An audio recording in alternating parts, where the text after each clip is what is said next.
جب خندق کی جنگ میں صحابہ نے خندق کھودی تو وہ 30 فٹ چوڑی تھی، 30 فٹ، اور وہ 22 فٹ گہری تھی، 22 فٹ. تو 10,000 کا لشکر تھا، کوئی اس کھائی کو پار کرنے کی ہمت نہیں کر سکا. تو عمر بن عبد ود، یہ بڑا شاہ سوار تھا اور 100 جنگیں لڑ چکا تھا، اس نے پھر اپنے گھوڑے کو اٹھایا اور دوڑاتا ہوا آ کر اس نے یوں جو اس کی لگام کو کھینچا ہے تو اس کے گھوڑے نے چھلانگ لگائی تو 30 فٹ کی کھائی کو پار کر کے صحابہ کے لشکر میں جا کھڑا ہوا.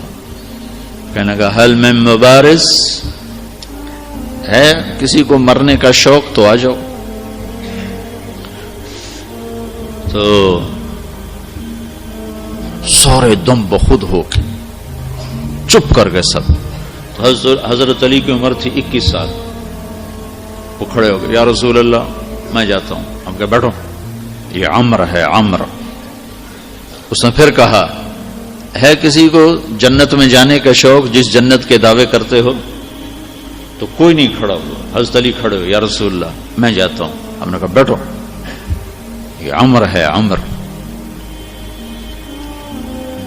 پھر تیسری دفعہ اس نے کہا کدھر گئے تمہارے جنت کے شوق؟ تو پھر حضرت علی کھڑے ہو گئے، کہا یا رسول اللہ مجھے بھیجیں.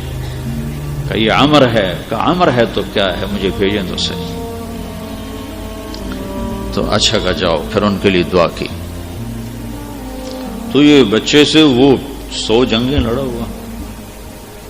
تو حضرت علی شعر پڑھا کرتے تھے، انا الذی سمتنی امی حیدرا کلیس غابات کریہ المنظرا وفیہمی بالصاع کیل السندرا. میں وہ ہوں جس کا نام اس کی ماں نے حیدر رکھا ہے، شیر، جو جنگل کا بڑا شیر شہنشاہ ہوتا ہے، اور میری تلوار ناپ تول کے کھوپڑیاں توڑتی ہے. تو جب وہ آئے نا تو اس نے پہچانا نہیں. کہنے لگا کون ہو؟ کہا علی. کہا بن عبد مناف. وہ پیچھے لے گئے. کنی بن ابی طالب کو بھتیجے تو کہاں سے آ گیا؟ میں نہیں تمہیں قتل کرنا چاہتا. وہ اتنا مطمئن تھا. کہا میں نہیں تمہیں قتل کرنا چاہتا. کہا چاچا میں تو تمہیں قتل کرنا چاہتا ہوں. تو اس کو اتنا غصہ آیا، اس نے گھوڑے سے چھلانگ لگائی، وہ علی پہ ایسا جارحانہ حملہ کیا کہ علی کو پیچھے دھکیل دیا. تو غبار اٹھا، دونوں غبار میں چھپ گئے. تو اللہ کے نبی نے ہاتھ اٹھا، یا اللہ علی کی مدد فرما.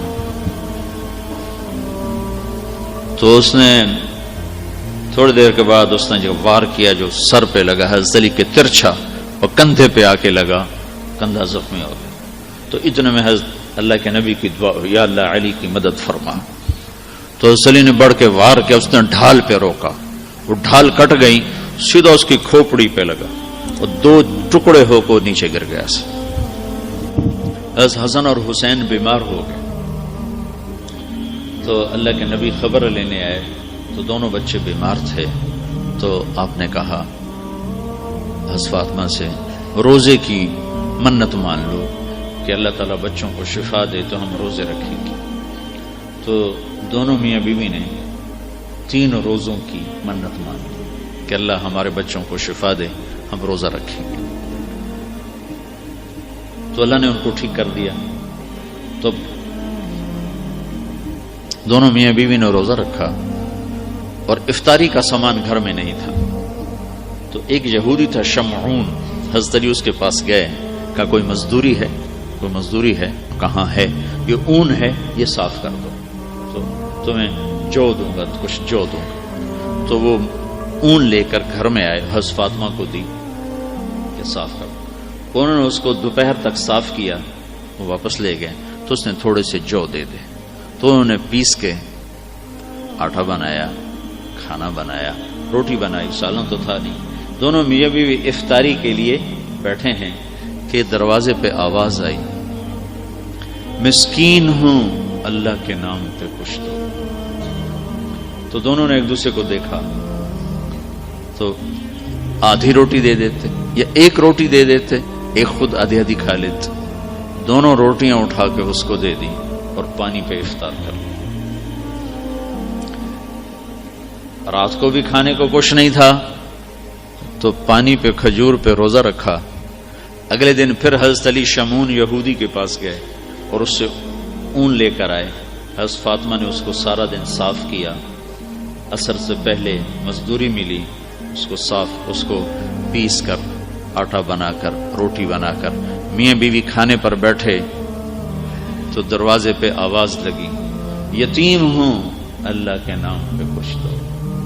تو دونوں نے ایک دوسرے کو دیکھا اور ساری روٹیاں اٹھا کر اس کو دے دی اور پانی پہ روزہ افطار کر لیا۔ تیسرا دن آیا، پھر وہ مزدوری کر کے روٹی تیار کی اور افطاری پر بیٹھے تو دروازے پر آواز لگی، بدر کے قیدی اس دن آزاد ہوئے، بدر کے قیدی اس دن آزاد کیے گئے۔ تو ایک قیدی دروازے پر آ گیا، قیدی ہوں ابھی چھوٹا ہوں اللہ کے نام پہ کچھ دو۔ تو دونوں میاں بیوی نے دونوں روٹیاں اٹھا کر اس کو دی تھی۔ 3 دن کے فاقے نے حضرت فاطمہ کو بستر پر گرا دیا اور بیمار ہو گئے۔ تو اللہ کے نبی حال پوچھنے آئے تو ان کے سینے پہ سر رکھ کے رونے لگی بیماری کی شدت سے۔ تو یہ ان آنسوؤں نے جو آسمان میں ہلچل مچائی، جبریل قرآن لے کر اترا، وَيُطْعِمُونَ الطَّعَامَ عَلَى حُبِّهِ مِسْكِينًا وَيَتِيمًا وَأَسِيرًا إِنَّمَا نُطْعِمُكُمْ لِوَجْهِ۔ پوری آپ کو سنو پیچھے سے، اللہ نے کیا عزت بخشی۔